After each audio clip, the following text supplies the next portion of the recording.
Hello everyone and welcome back to another video from Crazy Gamer. In this video, I'm going to show you how to change your region within the Hearthstone game on your PC. So let's get started right away. First of all, open up the battle.net application on your device and make sure that you are logged in using your email address and your password.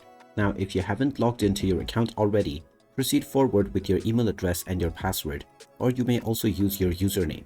After logging in, you will end up within the home page. Now, click on the Games button at the top, which will show you all of the games that you have installed within the Installed section. From here, just click on the Hearthstone game, and now you will see the Play button. Before starting your game, click on the globe icon alongside the game version, and you will see the various regions that you can switch your game into.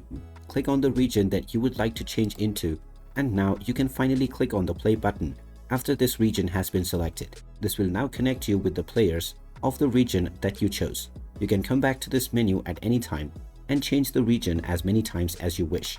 And there you have it. That is how easy it is to change the region on your Hearthstone game.